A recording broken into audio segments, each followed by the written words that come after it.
Gracias, Pastor Rami. Y bueno, gracias también a la invitación que me hiciste en nombre de tu distrito y de todas las personas que están escuchando este seminario, programa, desde casa, la oficina, en cualquier otro momento, o si lo vas a hacer en otro lugar, en alguna otra ocasión. No dudo que lo que está pasando aquí va a ser de mucho enriquecimiento para tu liderazgo en el área eclesiástica, de grupos, en cualquier organización, especialmente espiritual, te va a ayudar. Bueno, quiero pasar directamente al tópico. No tenemos mucho tiempo, sé que tenemos 30 minutos para esto a más tardar.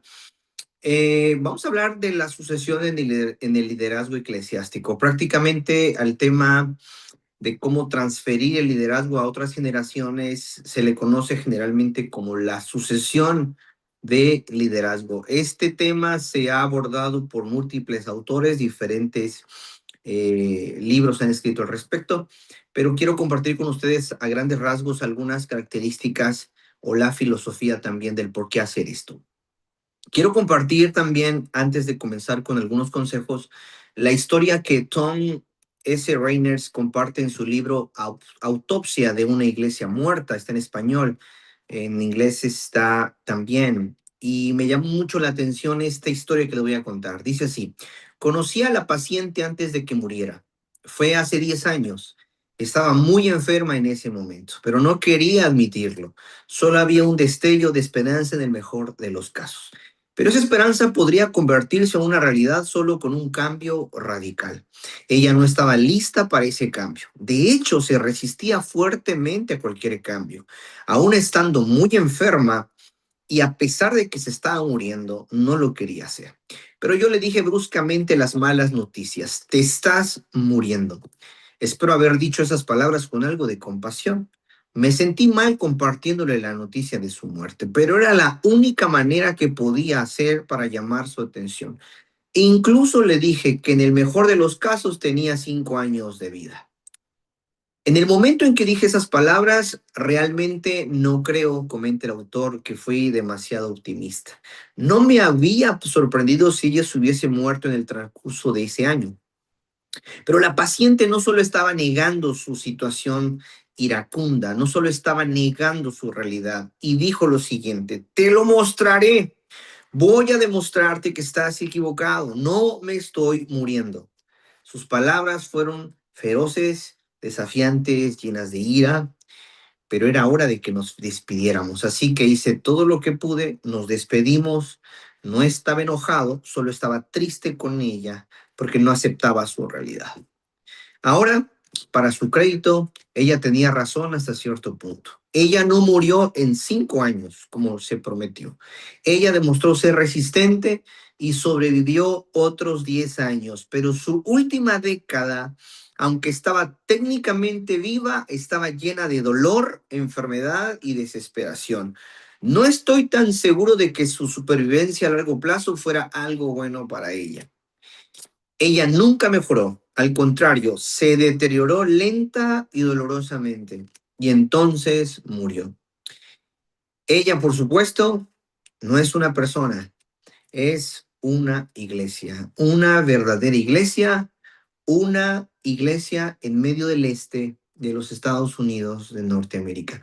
Y esta historia que Tom Rainers platica en su libro es la historia de muerte de tantas iglesias en Estados Unidos de Norteamérica. Bien, puede ser 10, 20, 40 años que les queda de vida, pero sin duda van rumbo a su destino final, la muerte. De acuerdo a estudios por Lifeway Research, que es una agencia de investigación, encontró que el cierre de iglesias eclipsan la apertura de iglesias en Estados Unidos. Solo en el 2024 se han abierto 3.800 iglesias cristianas, pero han cerrado 4.000. Y esta cifra no viene de ahora, sino en picada desde hace años atrás. Este material que estoy compartiendo con ustedes se lo voy a mandar a través del pastor Rami también para que lo puedan leer con más calma. Pero algunas proyecciones serias sugieren que hasta 100,000 congregaciones, casi una cuarta parte total del total que hay, podrían cerrar en los próximos 10 años. Y puede ser que la nuestra, donde asistimos, esté en esa estadística. Y como bien apunta un estudio dirigido por la Universidad de Boston, hecho por Richard Barlow también en noviembre del año pasado, 2025, dice lo siguiente: el declive es impulsado, el cierre de las iglesias es impulsado por lo menos por cuatro factores. Número uno, el secularismo. No es lo que vamos a hablar hoy. Número dos, personas que no se afilian a una congregación o institución religiosa, aunque se dicen ser cristianas. Número tres, el envejecimiento, los altos costos de sus mantenimientos infraestructurales. Y número cuatro, el envejecimiento de los miembros en sus congregaciones. Indefectiblemente, todas las organizaciones eclesiásticas van a pasar por algún escollo de lo que te acabo de mencionar. Y nuestras iglesias adventistas en este país no están exentas, mucho menos las hispanas. Y esta tarde me quiero centrar precisamente en uno de los cuatro factores que hacen detonar el cierre de iglesias constantemente en Estados Unidos. Y este factor me refiero al envejecimiento de los miembros de las congregaciones como un factor de muerte de iglesia. Lo repito otra vez, fuerte y claro.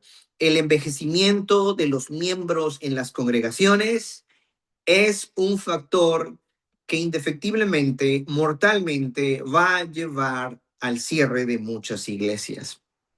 Incluso el autor que te acabo de mencionar menciona precisamente que el problema, uno de sus tópicos que toca, es que el problema es de hacer el pasado el héroe del presente.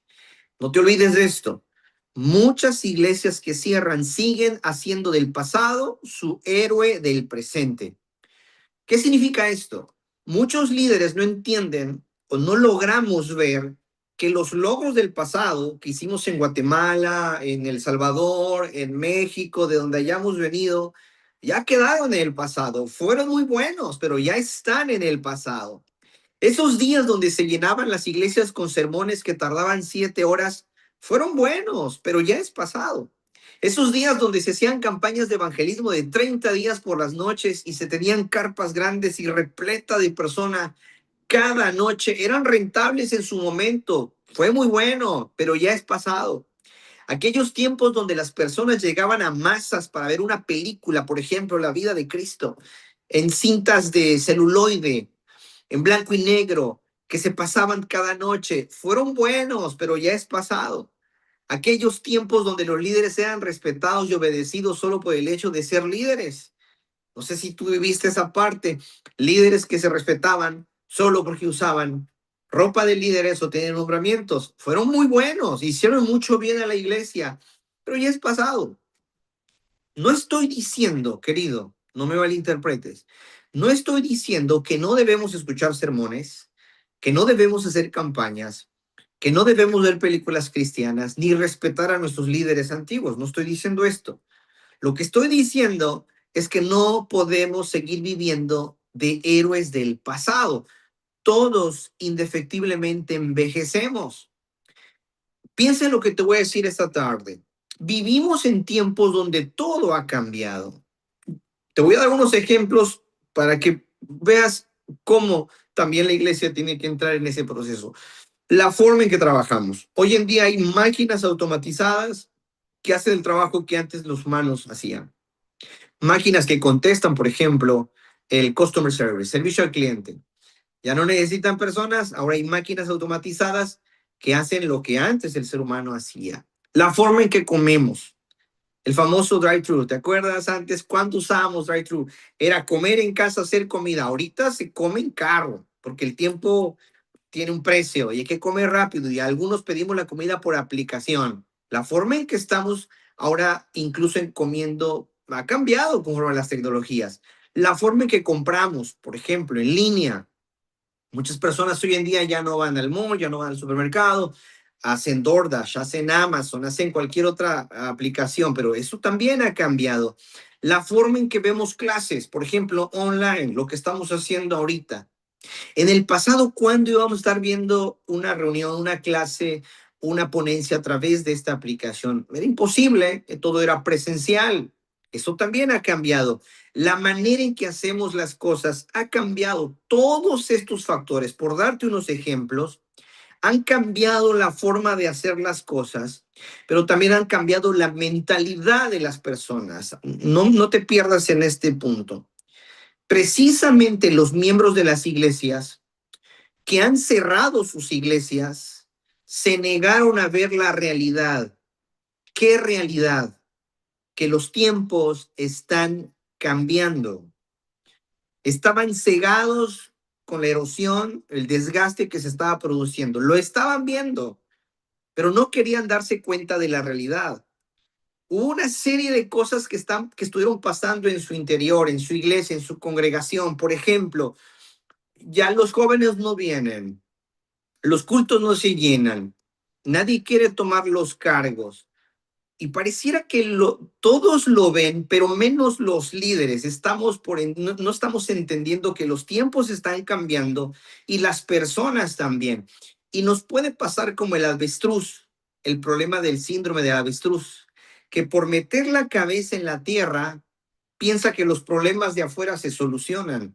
Y si tú eres un líder que estás viendo esta reunión que se ha hecho, por favor, evita el problema del síndrome del avestruz. No neguemos la realidad de que estamos enfrentando cambios en todos los sentidos y también la iglesia está entrando en cambios que necesita detectar porque si no entiende esos cambios puede morir. ¿Por qué es importante que los líderes pioneros, sobre todo, tal vez yo le estoy hablando esta tarde a un líder que empezó una iglesia, empezó un distrito, tal vez contigo comenzó la obra en el lugar donde estás ahora viviendo, tal vez contigo comenzó la actividad misionera donde estás viviendo, tal vez no podríamos imaginar iglesias sin tu presencia, sin tu liderazgo, pero querido, el tiempo donde tocó vivir y el tiempo donde te tocó actuar fueron tiempos muy buenos que sirvieron en ese momento, pero que a futuro tienen que entrar en procesos de cambios. Y la Biblia da cátedras de esto. No tenemos mucho tiempo, pero tenemos ejemplos claros de cómo Dios mismo entendió los procesos de cambios hacia las nuevas generaciones. Te voy a dar solo uno sencillo y básico. Moisés, el libertador, y Josué, el conquistador. Has oído esa historia muchas veces. La relación entre Moisés y Josué fue uno de los mejores modelos bíblicos de sucesión en el liderazgo. Porque Moisés entendió que la obra no era de él, la obra era de Dios. Te pregunto, ¿cuántos años vivió Moisés? 120 años. ¿Estamos de acuerdo? ¿Y cuánto tardó el ministerio total del pueblo de Israel? Miles, cientos de años. Permítame tantito, voy a cerrar esta puerta que se me abrió aquí. No se vayan.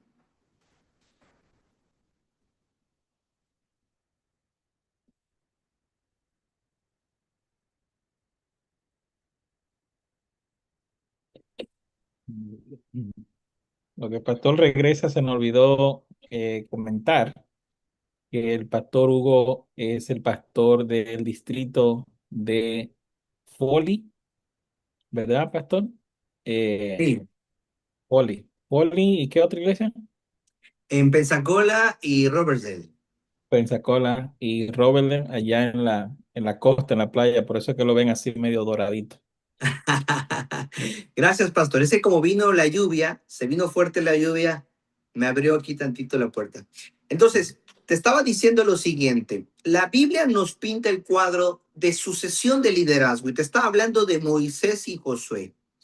Moisés no se aferró al liderazgo, escucha esto, ni intentó perpetuar su influencia personal.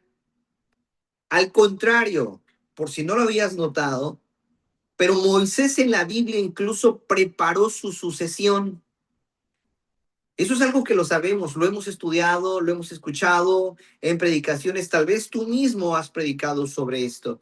Pero Moisés, por experiencia y por ejemplo, no perpetuó su influencia personal. Al contrario, preparó el terreno para su sucesión. ¿Y cómo lo hizo? Podemos aprender algo de la historia de Moisés y Josué en la sucesión de liderazgo, porque Moisés entendió el cambio. Moisés entendió que iban a venir cambios y que él no iba a vivir para siempre.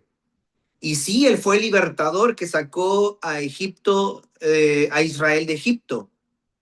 Fue buen líder, hizo muchas cosas en su tiempo, pero él también comprendió que no iba a poder guiar a Israel más allá de su edad, porque el ministerio y el llamado de Israel lo iba a rebasar, él iba a morir. Y él estuvo pensando y dijo, ok, yo tengo un ministerio, estoy haciendo algo, pero vienen las nuevas generaciones, ¿qué voy a hacer con ellos? Él no se perpetuó en el liderazgo, él hizo una sucesión responsable. Y por ejemplo, te voy a dar unos ejemplos básicos en Éxodo capítulo 17, versículo 9, dice la Biblia que Moisés permitió que Josué caminara con él. ¿De acuerdo? ¿Cómo lo hizo? Josué no apareció de la nada. Durante años Josué estuvo observando a Moisés, aprendió de sus victorias, de sus errores, de sus decisiones, de sus dependencias. Si tú lees Éxodo 17:9, te vas a dar a un Josué cerca de Moisés. Un Josué cerca de Moisés. No te olvides de esto. La sucesión en el liderazgo comienza mucho antes del nombramiento. Comienza cuando tú tomas a un Josué y lo empiezas a preparar para cuando ya no estés. Algunos líderes de iglesias piensan que la grandeza del liderazgo consiste en mantenerte mucho tiempo liderando al frente. Querido, la grandeza del liderazgo es preparar a otros líderes cuando ya no estés para que ellos sigan. Así Amén. que si tú eres un líder que llevas 20, 15, 10 años en tu iglesia y no has formado a otro líder para que tome tu lugar, eso es un foco rojo. Porque eso quiere decir que estás perpetuando tu ministerio, pero no estás perpetuando el ministerio de Dios. Y entonces se ha vuelto tu iglesia, tu visión, tu liderazgo y has perdido en foco el ministerio de Dios, el liderazgo de Dios, el pueblo de Dios, la visión de Dios. No te sientas mal por escoger a un Josué que camine a tu lado. Yo te puedo preguntar algo esta tarde. ¿Hay algún Josué que está caminando a tu lado? ¿Ya no estás preparando para cuando no estés? Los grandes líderes son aquellos que acumulan seguidores y que los desarrollan para que lideren, no solo para que lo admiren. Moisés tenía un Josué que lo mantuvo cerca, lo preparó y después lo despegó. Segundo que debes aprender, Moisés nunca vio a Josué como una amenaza. Al contrario, lo vio como un posible sucesor.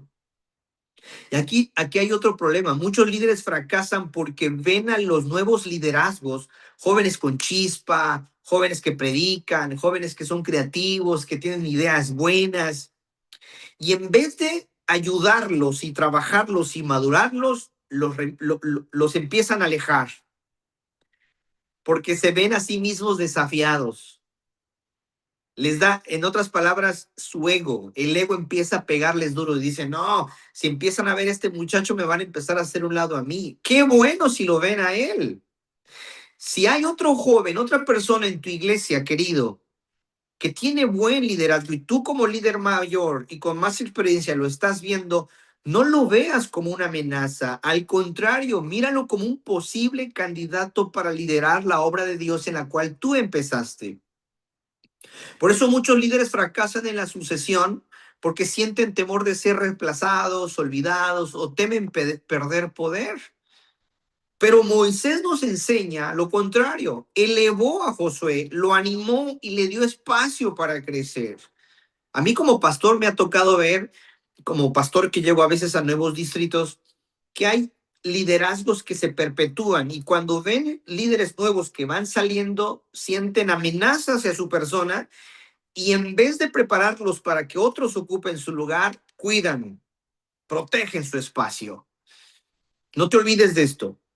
Si eres un buen líder, aprende de Moisés. ¿En qué sentido? Apóyate de los nuevos liderazgos que está habiendo en tu iglesia. No los alejes. ¿Recuerdas en Éxodo 17, cuando Moisés iba a pelear contra un pueblo, contra los amalecitas? ¿Quién fue el ayudante directo de Moisés? Josué. En Números capítulo 13, cuando tenían que inspeccionar a Canaán, ¿quién fue el que ayudó a Moisés? Josué. Lección que debemos aprender en este punto. Moisés entendió que el éxito de Josué también sería el éxito para él y para la causa de Dios. Por favor, líderes, si tienes a tu lado a jóvenes con potencial de liderazgo, no los veas como amenaza. Ayúdalos, fortalécelos, ora con ellos, preocúpate por ellos, porque recuerda que la iglesia y la causa no es tuya, es de Dios. Lo tercero que me gusta de Moisés también es que él se vio no como el ministerio completo, él se vio como parte del eslabón de la cadena completa de Dios y el destino de su pueblo. Porque en Deuteronomios capítulo 32 nos vamos a dar cuenta que aunque Moisés sacó el pueblo, pero no lo introdujo a Canaán. Él no lo introdujo. Al contrario, Moisés, ve esto, antes de morir en Deuteronomios 31, agarró a Josué y lo presentó ante el pueblo. Eso no lo hace cualquier líder. Hay muchos líderes que no les gusta que lo opaquen otros líderes. Mira, Moisés en Deuteronomios 31, en vida, agarró a Josué y lo presentó al pueblo. Y dijo, señores, este muchacho es el que los va a liderar. Yo los saqué de Israel, pero él los va a meter a Canaán. Y lo hizo antes de morir. Lo hizo en vida. ¿Qué lección podemos aprender aquí? Si Moisés presentó a un nuevo líder en vida, enseñándole y transfiriéndole autoridad, un líder maduro hace una sucesión madura mientras está vivo, mientras está sano y mientras puede, pública y sabiamente. No se queda ni se perpetúa en el poder. Y conocemos la historia. Al finalizar, Josué quedó al mando. Y Josué aprendió muy bien de su líder Moisés. Porque aunque Moisés enfrentó a Faraón, dice la Biblia que Josué conquistó Canaán. Aunque Moisés abrió el Mar Rojo, Josué cruzó el Jordán. Y aunque Moisés fue el libertador, Josué fue el conquistador. ¿Qué lección tremenda podemos aprender acá? Yo le voy a hablar esta tarde, mi tiempo se está acabando, a todos los Moiséses que están aquí, seas hombre o mujer y estás al frente de una iglesia, 5, 10, 15 años puesto allí. Por favor, el desafío de tu liderazgo no es perpetuarte en el poder, es escoger nuevos líderes para transmitirle principios, guiarlos, enseñarlos, conducirlos para cuando ya no estés, la obra continúe. Moisés preparó a Josué, no para que fuera una copia de él, lo preparó para que cumpliera la misión de Dios. Por eso hay muchos líderes que no les gusta transferir poder porque dicen, pastor, ¿cómo voy a transferir poder? Y lo que ya hice, y lo que yo he hecho, y lo que he logrado. Esta iglesia se formó porque yo aquello, yo lo otro, querido. Cuando los líderes mayores comprendamos que la iglesia no se trata de construir monumentos a nuestro legado, y comencemos a construir puentes hacia las nuevas generaciones y el liderazgo, es un hecho que nuestra iglesia no va a morir, no va a ser parte de la estadística. Quiero terminar con este pensamiento de Elena de White y se lo recomiendo. Capítulo 42 del libro Patriarcas y Profetas. Léetelo completo. Y ella dice en la página 462 y 63, dice, Josué había sido durante mucho tiempo asistente de Moisés y como era hombre de sabiduría, capacidad y fe, fue escogido para suceder a Moisés. Por la imposición de manos, acompañada de una solemne comisión, Josué fue apartado como dirigente de Israel. La principal preocupación de Moisés era que el pueblo de Dios no quedara como oveja sin pastor. Quiero preguntarte algo a ti que eres líder. ¿Cuál es tu principal preocupación en la iglesia que estás liderando? ¿Perder el poder o transferir el poder? Si eres de los que está preocupado por perder el poder, porque los focos ya no van a estar hacia mí, los reflectores ya no van a estar hacia mí, la gente ya no me va a mirar a mí, la gente no me va a preguntar a mí, yo ya no voy a ser el referente ni la cabeza en la iglesia. Si ese es tu foco, entonces déjame decirte que estás construyendo un liderazgo centrado en tu ego, en tu persona. Y el ego y un liderazgo centrado en una persona es diabólico. Porque precisamente por eso Lucifer fue expulsado del cielo, porque quería ir por encima de Dios. Pero si estás construyendo tu liderazgo, no para perpetuarte en el poder, sino para que el pueblo de Dios no quede como oveja sin pastor, entonces estás preocupado por la transición en el liderazgo. ¿Quién va a liderar la iglesia cuando ya no estés? ¿A quién estás preparando para que continúe la misión cuando ya no estés? Puede ser que nos vayamos de este país, puede ser que nos moramos o nos enfermemos o quedemos incapacitados, muchas cosas. ¿A quién estás preparando para hacer esa transición? Recuérdalo. Moisés entendió que el liderazgo no consistía en preservar su posición, sino en asegurar que alguien más continuara la obra de Dios. Yo les invito esta tarde, piensa en el ministerio local de tu iglesia. ¿Quién es ese Josué que está a tu lado? ¿Quién es ese Josué al cual estás imponiendo las manos públicamente? ¿Quién es ese Josué al cual estás enseñando públicamente cómo hacer las cosas? ¿Quién es ese Josué que en vida lo estás empoderando para que continúe y perpetúe la obra y la misión de Dios, de su iglesia, no de la tuya? No lo olvides. Un líder espiritual saludable no se mide por cuánto tiempo permanece al frente de una iglesia, sino cuántos líderes capaces deja para continuar la misión cuando él o ella ya no esté. Que Dios te bendiga. Amén, amén. Muchas gracias, Pastor Hugo. Eh, Aunque algunos están allí conectados, hay personas que están en el Zoom, los que tienen preguntas, si alguien tiene preguntas, dudas sobre cómo pasar el liderazgo a las próximas generaciones, la pueden ir haciendo allí en el YouTube también. Voy a estar mirando acá. Eh, Algo que pude notar, tres cosas que pude notar del seminario del pastor. Ah, el número uno es la iglesia languidece, ¿no?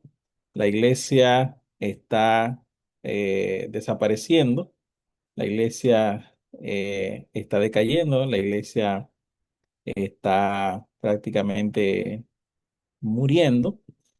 Y, y pues el pastor presentó que en los próximos años, ¿verdad?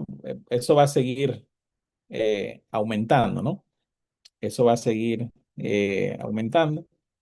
Por tal razón necesitamos sucesores, nuevos sucesores, personas que puedan continuar. Y me llamó mucho la atención a lo que el pastor mencionó, de que un buen líder no es aquel que eh,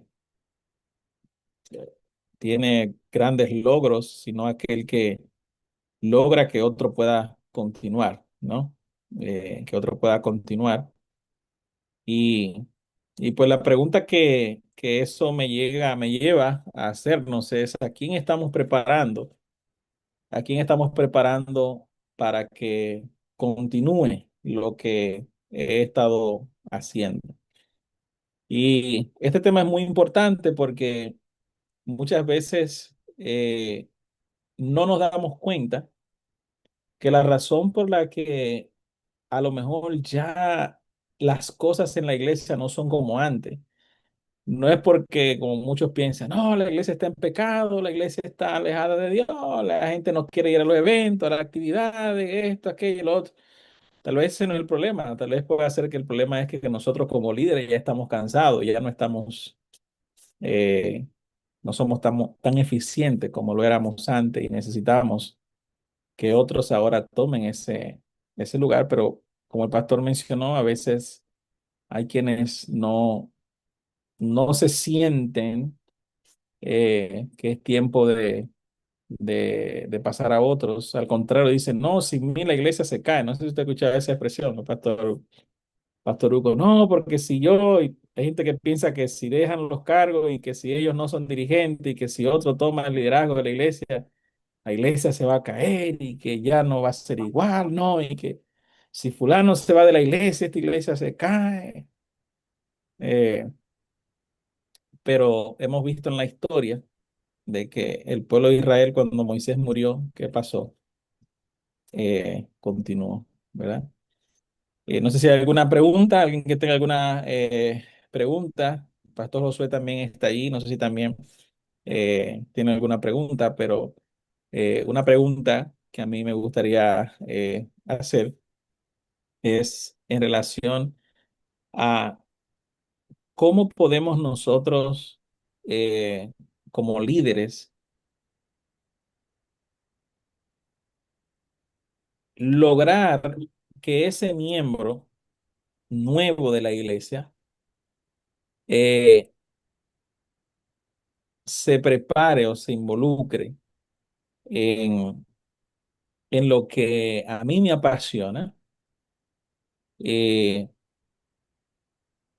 y que esa persona pueda continuar y yo no tener ese temor, ese miedo de que es que no lo va a hacer bien, no lo va a hacer como yo lo hago. Ah, ¿cómo puedo yo lograr eso, de involucrar a ese miembro sin tener ese miedo, ese temor de que si yo no lo hago y si yo no estoy ahí detrás y si yo no le estoy empujando para que esté, para que lo haga, las cosas no van a salir bien?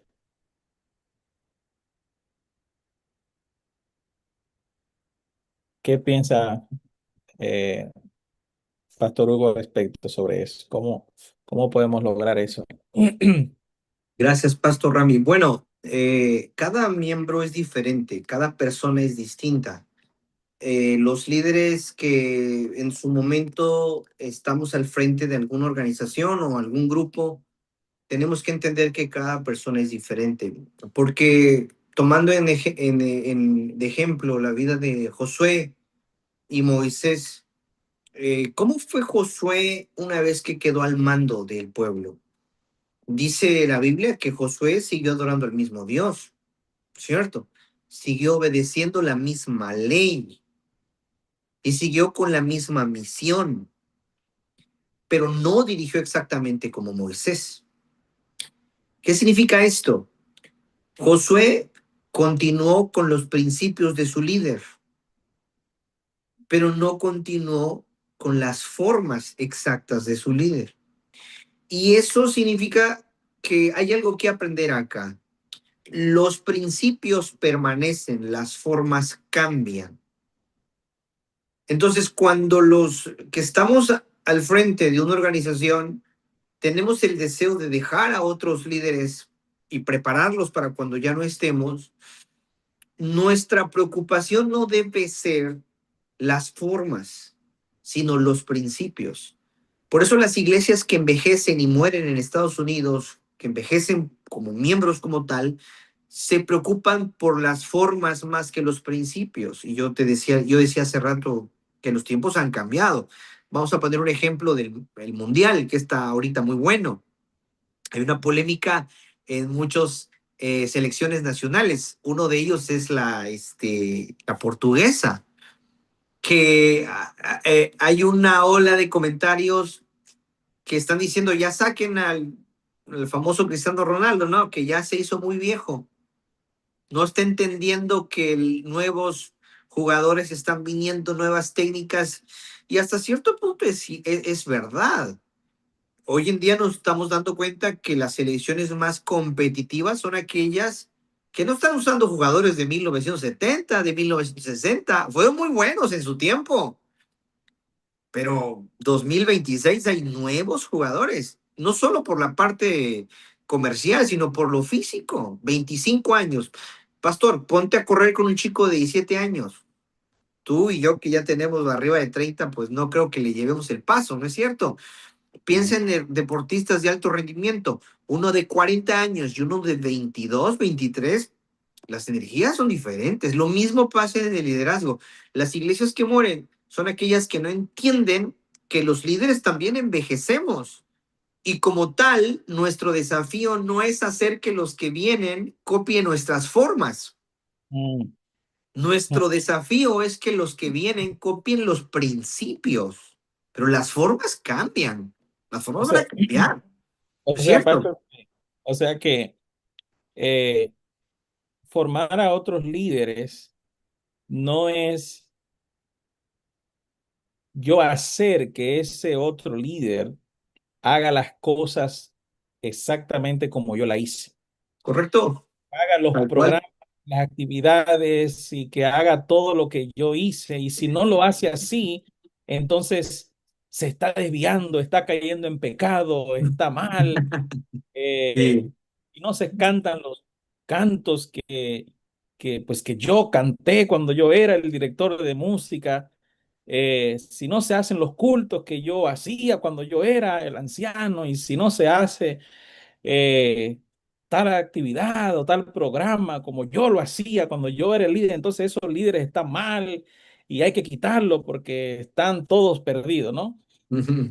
Es- Eso sería la pseudo sucesión, o más bien dicho, sería la sucesión china, es decir, la sucesión pirata, porque la sucesión pirata, la sucesión fake, la sucesión china, la pseudo sucesión es aquella que le dice el líder al nuevo que viene, mira, te toca dirigir, pero lo vas a hacer así de A, B, C, D, E, y no se le da libertad de decisión. Y entonces quien está entrando al nuevo terreno del liderazgo se da cuenta que no tiene margen de decisión, no tiene margen de movimiento. Entonces me siento como un títere tuyo, más bien dicho, una sombra. Quieres que yo sea una réplica de ti. Y los nuevos liderazgos, cuando ven a un líder que está queriéndole manipular en ese sentido, ¿qué hacen? Dicen, no, no, no, yo no voy a dirigir así con alguien que sí, entre comillas, está soltando la silla, pero junto con la silla viene un chaleco de fuerza para cómo hacer las cosas de la A a la Z. Vuelvo a lo mismo. Por eso es importante que entendamos esto. Lo importante de esto es que el desafío en el liderazgo, en la sucesión, es transmitir fielmente los principios de Dios. Por ejemplo, si yo le doy a un chico de 20, 18 años que lidere, pues no le voy a decir, ok, por liderar, bueno, entonces, pastor, los sábados, en vez de guardarlo, vamos a irnos de party, ¿no es cierto? Espérate, el sábado es un principio. Lo que tal vez te puedo aceptar es que en vez de adorar en el templo, adoremos debajo de los árboles, un ejemplo, ¿no? O en un parque, Pero en el la sábado sigue siendo naturaleza. sábado. Sigue siendo sábado, estamos adorando a Dios, estamos respetando el principio, pero lo que estamos dándole es libertad de decisión en las formas. Pero ese es el gran problema, pastor, que muchos líderes hoy en día que están muriendo y su iglesia se está muriendo, como la experiencia de Tom Ryder en su libro, es que no se dan cuenta de la erosión, el desgaste, porque ellos mismos están ahogando a los nuevos liderazgos. Ya. Así que no hay ningún problema en que si otra persona en la iglesia toma el liderazgo y hace las cosas distintas, diferentes, sin cambiar los principios, sin violar los principios, ¿no? Claro. Eh, y una última pregunta, pastor, porque sé que tiene otra cosa que hacer, y es, a veces ese liderazgo, se me olvidó el nombre, pseudo, ¿cómo? Ah, la pseudo sucesión. La pseudo sucesión, que son líderes que quieren que otros hagan las cosas como ellos la hicieron en su tiempo, porque lógico, en su tiempo a ellos les funcionaron. Me imagino yo, ¿no? Tal vez Ronaldinho se sienta y ve ahora a los nuevos, y me imagino tal vez él comentando, no, yo en mi tiempo así lo hacía, no, él tiene que hacerlo así, así, así. Pero no había bar en su tiempo, por ejemplo, no había bar. Exacto, exacto. Entonces, ese líder tiene que entender que ya los tiempos son diferentes y que ya las cosas, él no puede esperar que los nuevos hagan las cosas como él lo hacía, eh, Total. pero ¿cómo afecta esto a las nuevas generaciones, especialmente a los jóvenes, por ejemplo, cuando aquellos líderes que quieren que las cosas se hagan como ellos lo hicieron o como ellos lo hacen, pero entonces los jóvenes escuchan en el carro, en los pasillos, escuchan a estos líderes hablar, eh, de que, bueno, las cosas no se están haciendo como ellos quieren, como ellos esperan o como ellos lo hacían. eh, ¿Cómo afecta esto en los jóvenes, eh, y en las próximas generaciones? Lo que los jóvenes escuchan, lo que dicen los líderes, y a veces estos conflictos que a veces se dan en la iglesia, de que una persona quiere hacer las cosas de una manera, otro lo quiere hacer de otra manera, uno quiere exigir que otro haga otra cosa. ¿Cómo afecta esto a las próximas generaciones en el Bueno, liderazgo? yo creo que en tres sentidos: hartazgo, decepción y deserción. Hartazgo, porque los jóvenes te van a aguantar un tiempo, las nuevas generaciones te van a aguantar, van a ver un líder, pero se van a terminar de hartar del sistema, de la forma. Por lo tanto, van a quedar decepcionados de su iglesia, de sus líderes, incluso de sus mismos padres. Hartazgo, decepción y, en tercer lugar, la diserción. La, la deserción, perdón. Van a terminar por decir: no pertenezco a este lugar, así que me voy a ir de acá. Primero me harto, después me decepciono, después me voy. Mm, Deserción. Entonces, lo que tenemos que entender es que es una bomba de tiempo. Muchos líderes no lo vamos a entender hasta que el paciente ya esté muerto, hasta que ya veamos que nuestras iglesias son solamente un monumento a nuestro ego, a nuestro recuerdo, a lo bien que lo hicimos anteriormente, pero dejamos de construir puentes a las nuevas generaciones. Hay que ser honestos, hay que ser sensatos. Con la llegada de la globalización tecnológica, ya se habla incluso de globalización espiritual tecnológica. Hay que entender que hay muchas cosas que ya no estamos comprendiendo como adultos que vivimos en otra generación y que necesitamos la ayuda de esos Josués que vengan a enriquecer el ministerio y juntos engranarnos, ¿verdad? Como un engranaje, de tal forma que el sistema siga trabajando de forma fresca, novedosa, sin perder principios, con formas diferentes, cumpliendo la misión. Pero de amén, entrada, pastor, va a suceder eso: amén. hartazgo, decepción, deserción.